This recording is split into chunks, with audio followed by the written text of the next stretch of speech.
they are being continuously exposed to this narrative, to this agenda that is being shoved down their throats. But dare I say it, Toph, maybe the reason that they didn't make the call was because they can't rely on the weather prediction 3 days out in advance for them to make that decision. The cancers that we didn't previously see, breast cancer, aggressive breast cancer, bowel cancer, lung cancer.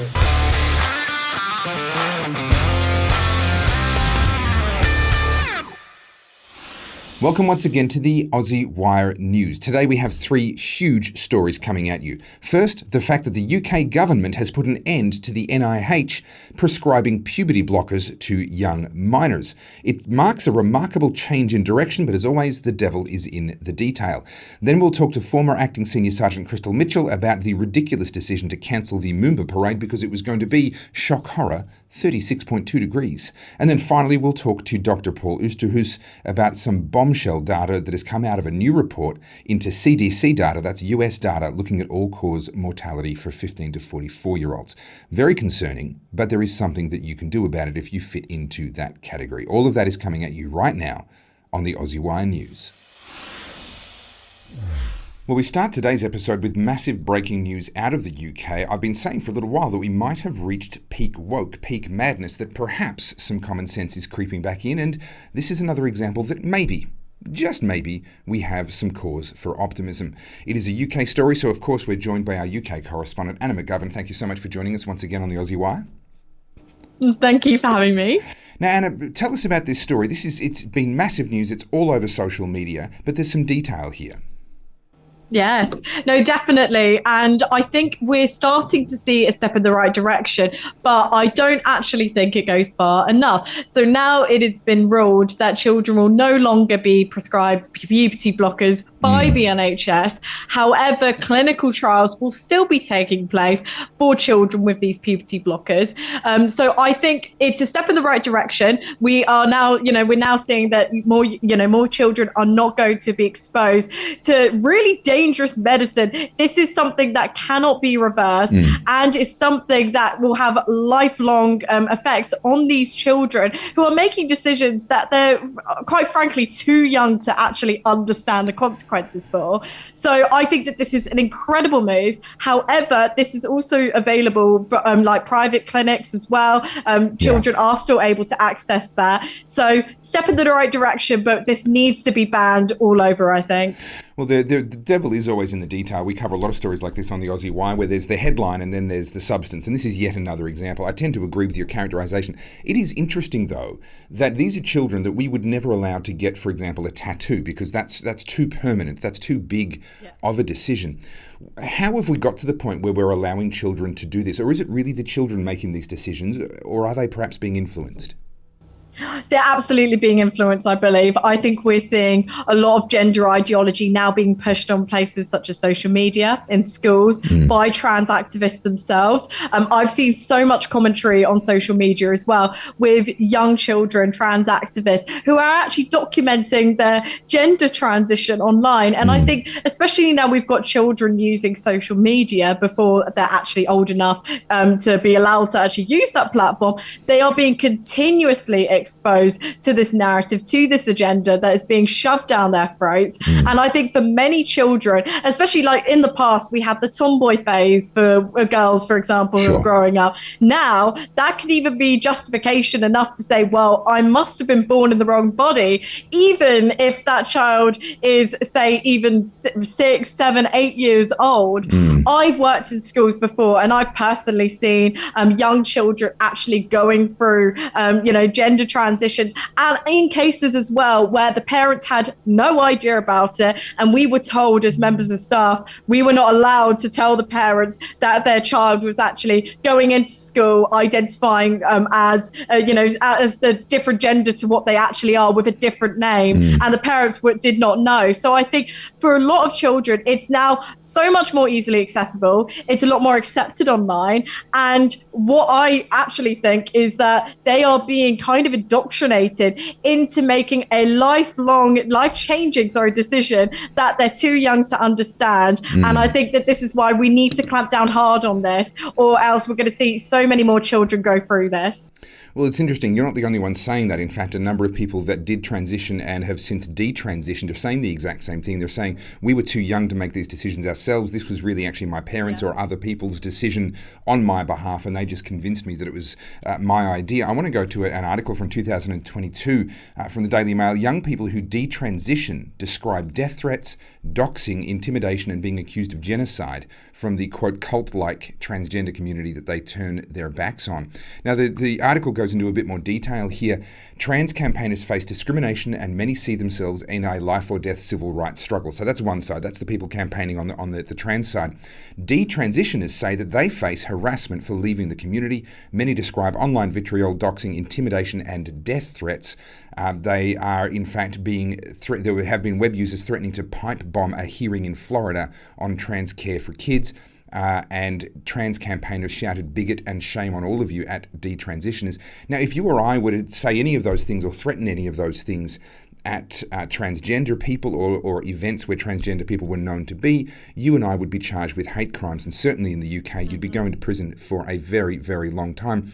Is there any suggestion yet of detransitioners actually beginning to use things like the Sex Discrimination Act and these anti-discrimination laws against the transgender community itself? You know, I actually think we're going to see an increase of this. And it reminds me of a story I read quite recently about a young woman called Charlie Bentley Astor, who between, I believe, the years of 2013 and 2020 identified as a man, as she's a biological woman, and also used different pronouns like they, them, and alternated between different pronouns throughout the years. But when she accessed, like a GP, I believe, clinic to, discuss actually going through a transition, they actually turned her away. They did not give her a referral. And she believes that actually kind of saved her life. Wow. And I think that we're going to actually see a lot more of these people coming forward and actually saying, they were sold a lie by these trans activists, and possibly especially from quite a young age, kind of indoctrinated into following this. I think you've got kind of a cult mentality with a lot of young people as well, who kind of push this forward as well. And for people like me as well, all I have said is not children and protect women's spaces. And I've received so much abuse online. I've been shadow banned before for speaking up on these issues. And I've received the most horrendous messages just because I said to keep women's spaces women only and to not allow children to transition, which I don't think should be a controversial stand to make. Well, there is, of course, in the middle of all of this, very real human beings having very real human experiences. We see, especially in the case of the children, you really can't lay the blame at their feet. And then these people are finding themselves in a situation where they kind of have no friends at all. A lot of these people lose a lot of their friendship groups and a lot of their family support when they choose to transition. And then if they do then turn around and choose to detransition, a lot of these people find themselves completely alone. I think it's a responsibility on all of us, Anna, that we actually support people, especially if they are choosing to go through that detransition process, and help them to find their feet again. Yes, absolutely. And I think that this is something we should be encouraging more young people to actually follow, because I think, again, we're seeing so much of this ideology pushed in every single institution now. And I think that if we have people who are brave enough to actually speak up against this, and I say brave enough because it could actually, when I went to Kelly J. Keane, who is a women's rights activist, she hosts in London once a month, Let Women Speak event, which invites women to, gather together, share their experiences of how gender ideology has impacted their life. And I've personally met these women who actually had to wear masks and hide their identity at these events because they were so concerned that if they were identified being at this peaceful gathering, that they would lose their job and, their entire livelihood just for wanting to protect women's spaces. So I think that there are actually a lot more people against this than we're probably seeing online, but they're just not actually in a position where they're able to speak out. And final question for you, Anna. We're coming back to the politics of this. This, to me, even though it's in practice, it doesn't outlaw the puberty blockers being prescribed in private practice, and it does still have the loophole for clinical trials. It does, to me, seem to represent quite a big ideological shift, and it was certainly not one that I saw coming more than a week or so ago when the first rumours and first murmurs of this began to come out. Do you think this does represent a change in direction for the UK government, or is this just an anomaly? I would love to hope that it's a change of direction, but I don't think that the current government that we have in the UK is fit to govern. And I think that actually when we approach the general election, that they won't be in number 10 for much longer after that. I think we will see Labour win. So what I would like to think is that we are now stepping in the right direction, but we're not quite all the way there yet. Well, we're going to have to wait and see. The UK is in many respects the home of freedom as we have known it, such as it is. And, we live in an amazing time, and we've lived in amazing countries that are freer than pretty much any other countries in almost any other moment in history. But that is under threat, and we need to see that restored. We certainly will watch what happens in the UK with keen interest. Anna McGovern, thank you so much. Thank you.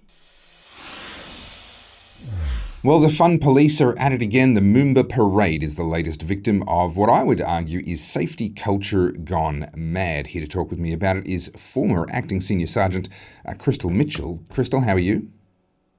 I'm great, Toph. How are you? I'm doing very well. You have worked many a public event over your many years in the police force. You've seen large crowds of people. You've seen the fun ones out enjoying themselves. You've seen the rough ones out perhaps for the wrong reasons. You've seen it all. What's your take on this tweet from the City of Melbourne saying it is with great regret that they had to make the difficult decision to cancel the Moomba parade due to extreme heat? I was really disappointed, but I was not surprised. It certainly seems to be the next very specific campaign to limit people, I suppose, in their behaviour. And we are seeing with the climate change narrative that they are using fear to encourage people to do the right thing, stay at home, and reduce your carbon footprint. And that's what I think is happening. I think that this is a precursor to climate lockdowns. Well, that sounds all very conspiratorial there, Krystle. You're not a conspiracy theorist, are you? Well, this, of course, was reported. The Guardian says Melbourne's Moomba parade was cancelled due to heat, as festival goers in Victoria were advised to leave amid fire warnings. The festival situation seemed like just an absolute palaver, the communication between festival operators and their own patrons, and it would appear the management of that traffic situation. I was lucky enough to get out of the Black Saturday fires unawares of what was happening behind me, but I was actually in Kinglake less than a half hour before the fires ripped through there. I was there because a police officer directed me in that direction, saying it wasn't safe to go down the Hume Highway, which is how I was going to go home from a track day in Broadford. Communication is paramount in these situations, and it just seems like we've learnt nothing from Black Saturday and we don't have good communication in place. I would agree with that. There's definitely some concern around the lack of communication and the lack of decision making. But dare I say it, Toph, maybe the reason that they didn't make the call was because they can't rely on the weather prediction 3 days out in advance for them to make that decision. But we both know it wasn't that hot. We both know that we've sweltered through many a summers in our childhood, way above those temperatures. Okay, yes, it was unusually warm for a March, but we have had those temperatures consecutively in January for as long as I can remember as a kid. Yeah. And at the end of the day, I don't remember school ever closing, but I do remember my mum kept me home one day because she thought it was too hot. But it was a personal choice. And we chose that as a family. Yeah. It wasn't something that was placed upon us. It wasn't cancelled. It wasn't a council or a government making that decision. And this is where we are today. Well, this is the official temperature data from the Bureau of Meteorology for March the 11th, 2024, a high of 36.2 degrees. That isn't exactly scorcher territory. That isn't exactly doom and gloom territory. Is it just me? Or is there a sense that we're hearing much more amped up rhetoric about normal weather than what we've ever heard before? Yeah, I think so. you obviously were here during the Black Saturday fires, and they were catastrophic. And I don't actually think that the language that was used back then is even remotely close to the catastrophizing language that they're using today. And we had, you know what those fires were like. It was absolutely awful. We lost many lives. But the language used then was not the same climate fear tactics that are being used today, and we're not seeing anywhere near the same weather or fires as those ones that we saw in 2009. Well, if my memory serves me correctly, and this wasn't intended to be about Black Saturday, so I haven't double checked, but if my memory serves me correctly, the police commissioner, who was also the person who was supposed to be in charge of emergency response on Black Saturday, went out to dinner, if my memory serves me correctly. Yes, and a haircut. Oh, sorry, I forgot. You can't have split ends during an emergency. That would just be a travesty for the press conference afterwards. Now, even Eddie Maguire has gotten on board this and called this out. Resilient as limp lettuce is how he's referred to this cancellation. What does it tell you when a man who has spent his entire life working very, very cushy indoor air-conditioned jobs thinks that you're a bit too soft in a heat wave? I think maybe people should be paying attention to the fact that people like Eddie Maguire is coming out and saying things like that. And I think, Topher, you mentioned before, there was 300,000 odd people that turned out for Moomba regardless. Yeah. So, perhaps as you suggested, people aren't listening to the climate scare tactic narrative as much as we think they are, or certainly as much as the government is hoping that people will. Well, that's an optimistic way to look at it. I hope you're right. I think more to the point, 300,000 people know what fun looks like and know that they can have it even on a 36.2 degree day. And the cancellation of the parade was clearly not something that was supported by the public, because the public got out there voluntarily. They could have stayed home. They could have gone somewhere else. They could have done anything they wanted, jumped into their deep freezer and closed the lid for a half an hour. Not recommended, by the way. When they talk about an ice bath, that's, don't go to that extreme. I mean, 300,000 people is a massive crowd of people. I don't believe it's quite a record for Mumba, but it's certainly a very, very substantial crowd for Mumba. These people were deprived a parade because, like you said before, someone else couldn't leave it up to them to manage their own risk and their own health in the heat. What does this say about the psychology and this sort of safety culture is now leading to this real kind of nanny, you can't have any fun culture? 100%, and that's what I noticed. One of the first things that I noticed when Sally Cap talked about the decision-making behind closing down the parade, and her focus was very much on the safety. And it was the safety of the community, but also the safety of the people that were going to be attending within the parade. And I just think that it was a gross overreaction, and you need to be able to let people decide for themselves. But if COVID's shown us anything, it showed us ultimately with the re-election of Daniel Andrews and a Labor government in Victoria that people seemingly are happy to live in a nanny state and to have a government tell them what they can and can't do, and to have somebody else make those decisions about their safety, because simply they're not interested in making them for themselves.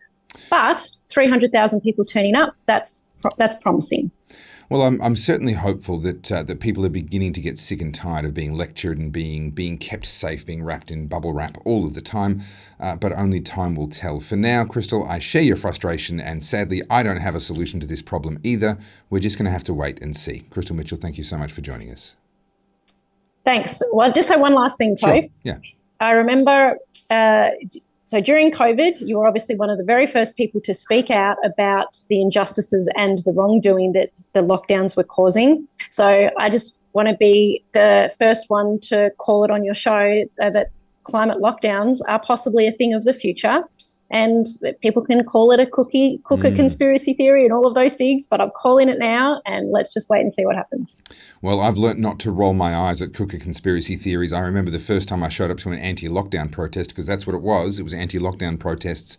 And I saw the sign for the first time, no mandatory vaccines. And I rolled my eyes and I went, guys, can we just quit with the conspiracy? I ended up with egg on my face on that one. That is for sure. So I'm not going to roll my eyes at you, Krystle, and thank you very much for coming on.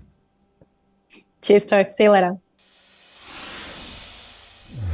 Well, here at the Aussie Wire, we're continuing to follow the unfolding story of vaccine injuries. And yes, I can actually say that now and not get immediately cancelled and lose the channel, because it has been officially acknowledged in Australia and around the world that vaccine injuries from the COVID-19 vaccines do actually exist, including deaths, by the way. All of that's now official public knowledge, where once upon a time, not so long ago, it was a conspiracy theory.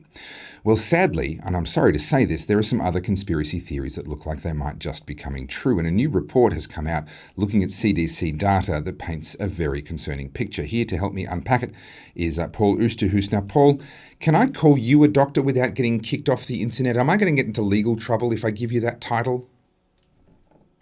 I got the degree. I've got the letters after my name, so All right. That shouldn't change. I just have to be careful these days, because once people get suspended by ARPA, and then suddenly I can get in trouble for using their title, and it's a crazy mad world we live in. It is. I am retired, but I'm, as you know, a former anaesthetist for 32 years. Yeah.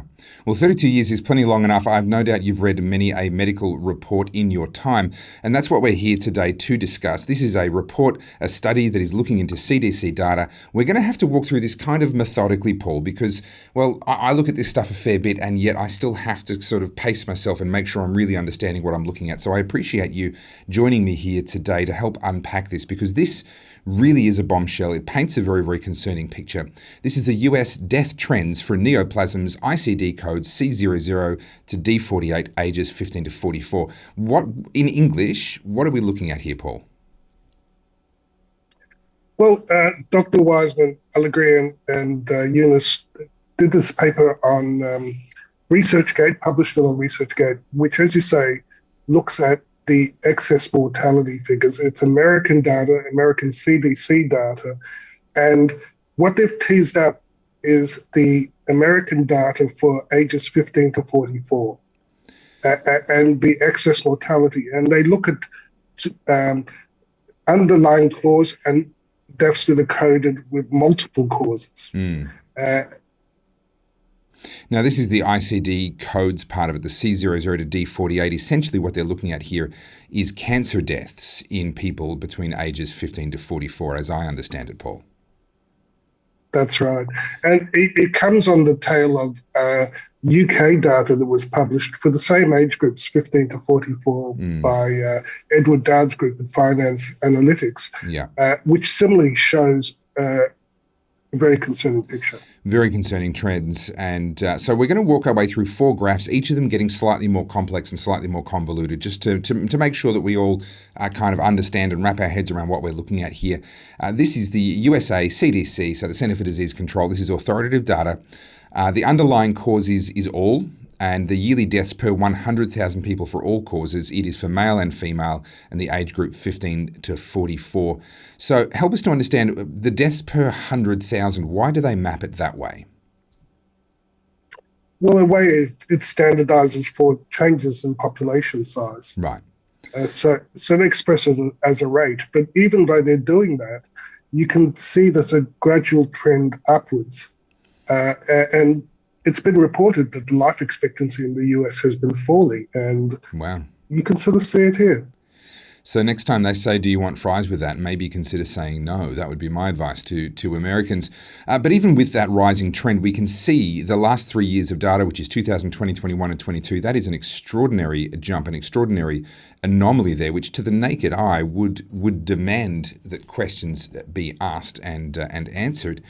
But as we drill down deeper and get a little bit more specific, now, this is a excess death rate. Now, this is the same data, but instead of being mapped against per 100,000 people, as this one is, this is now excess deaths. What's this concept of excess deaths, Paul?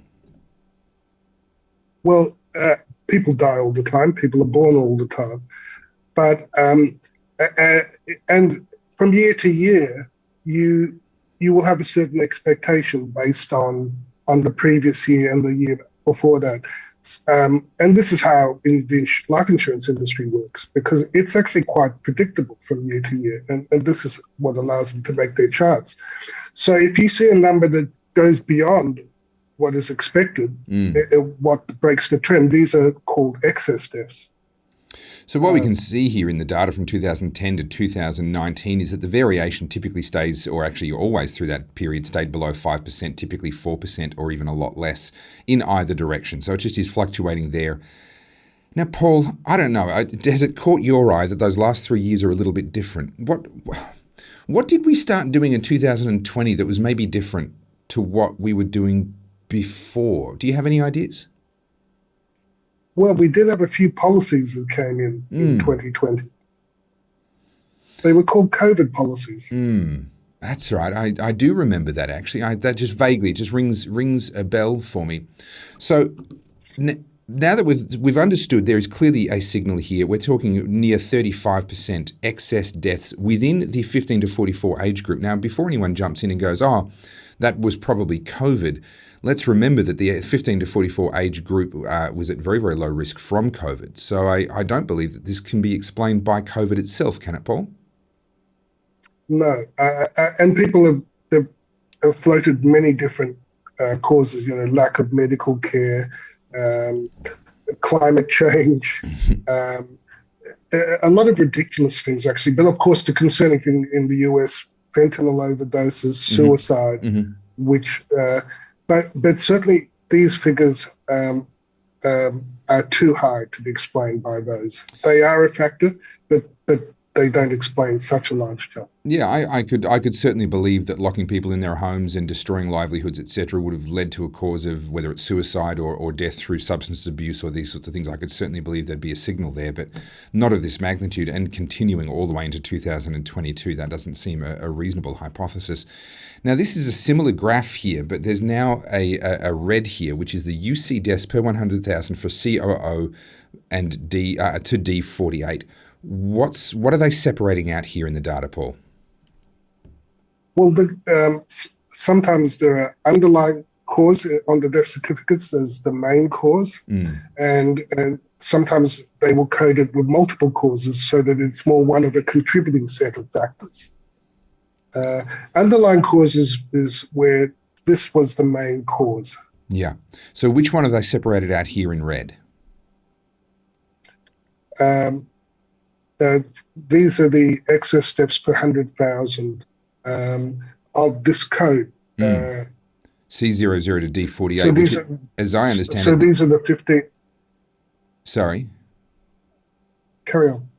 So these are, as I understand it, these are the cancer codes. So if someone dies, the underlying cause is considered to be any one of a variety of different cancers. They have a number of different codes that they would then apply, and that's what this study is looking into. It's isolating the cancer.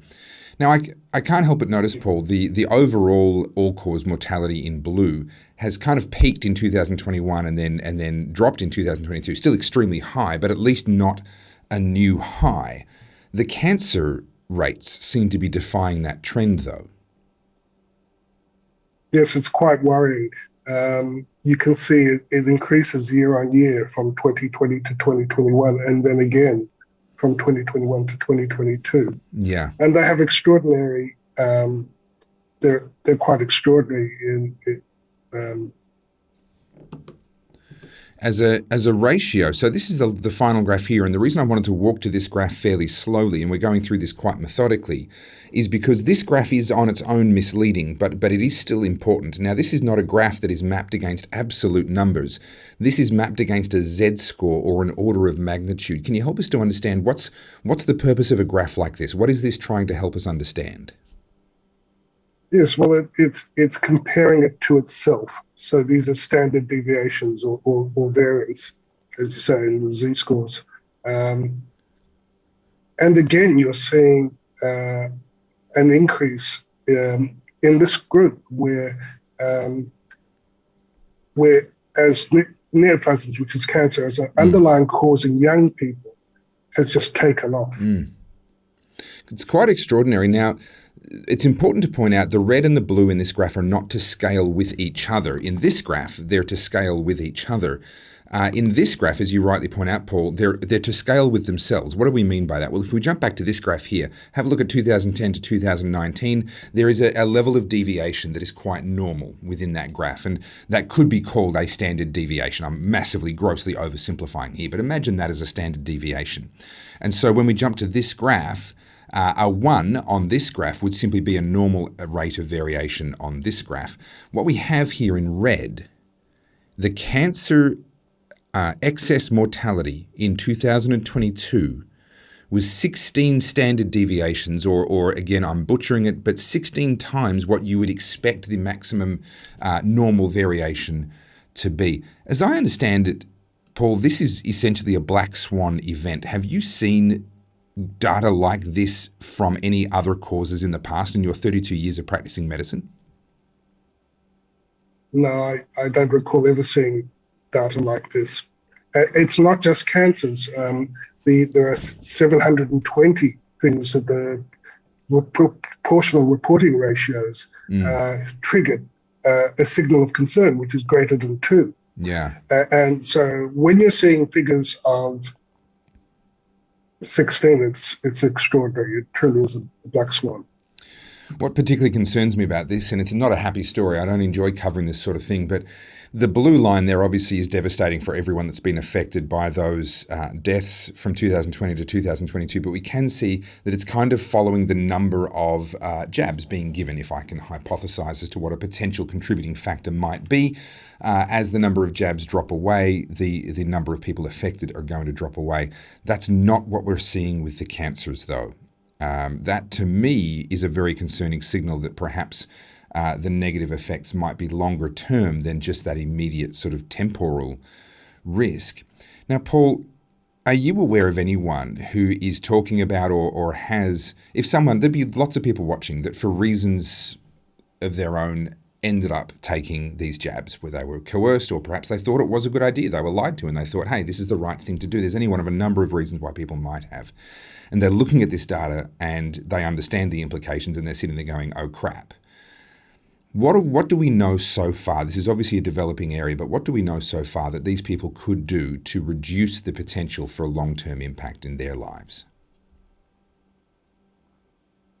Well, there was a wonderful monograph published on the medical evidence tab in the FLCC, that's the Frontline COVID Critical Care Alliance, by Dr. Paul Merrick. He did an extensive review. And there are multiple things you could do, particularly diet, intermittent fasting. He talks a lot about ketogenesis. Originally, it was proposed in the setting of the treatment of vaccine injury, but there are also multiple herbal, everything from medicinal mushrooms, green tea extract. There were 2 generic drugs on that list, but only 2 out of, say, 23, the top 23, which included antiparasitic fenbendazole, ivermectin is on that list. But like I say, there's a lot of natural things there too. But you know, the obvious normal things that we would think of, weight loss, healthy diet, exercise, and vitamin D. Vitamin D, which is one of the things that I talked about quite a bit in the context of COVID. It's a very important vitamin or modulator for optimal functioning of the immune system. And I was listening to Dr. William Mackis, the Canadian oncologist, just yesterday. He did a report for Doctors for COVID Ethics. He's seeing the same signal in Canada, and he's been reporting it on his Substack. And he talks about it in terms of the underlying cause is immune dysregulation or damage to the immune system. In my own family, my ex-wife unfortunately got the shot against my advice and developed shingles, which is often a sign of impaired immunity. And then developed the B-cell lymphoma. And needed chemotherapy. So this is very close to home for me. So the final common pathway seems to be damage to the way the immune system is functioning. And we have I've written about it on my Substack over the last 2 years. There are many factors because cancer immunity and immune surveillance is complex, but it includes things like interferon, which appear to be affected. And more recently, we've become concerned at the discovery of contaminants of DNA.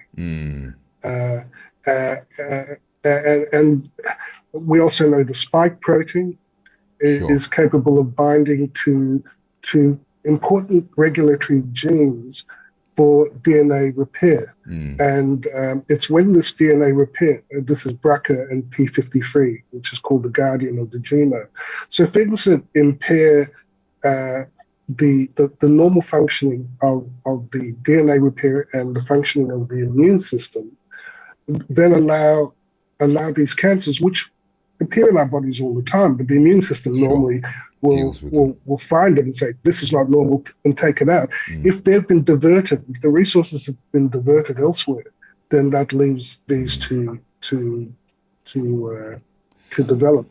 And the concern is that we're seeing more aggressive tumors. Dr. Marcus was talking about these, what they've been calling turbo cancers, where previously oncologists would see a certain grade of tumor and they're not behaving, they're behaving more aggressively. He said that they're seeing, particularly in the people who've had the mRNA vaccines, that they're seeing cancers in younger people, which is why this is so important. Cancers that we didn't previously see, breast cancer, aggressive breast cancer, bowel cancer, lung cancer, and when they present at a later stage and don't respond as well to treatment. And tragically, that's where this data comes from. This is in graphic form a human tragedy that appears to be unfolding at this point in time. Well, Dr. Paul, thank you so much for bringing this unfortunately fairly heavy story. This is not a story that I enjoy covering. I know it's not something that you enjoy seeing. I'd be very grateful if you'd send a few of those links that you've just mentioned to places where people can find some resources. We'll put those into the show notes so that those who do wish to perhaps take some steps to reduce their risks or perhaps help themselves in some way have those resources to find. Dr. Paul Oosterhuis, thank you so much for joining us. Well, thank you for watching the Aussie Wire News. We release new episodes every Tuesday and Thursday at 4 p.m. You can catch up on past episodes at theaussiewire.com. You can follow all of our socials via @theaussiewire and consider becoming an insider. That's a financial supporter of the Aussie Wire to help us continue doing what we're doing. Thank you so much for watching. I'm Topher Field, and this is the Aussie Wire.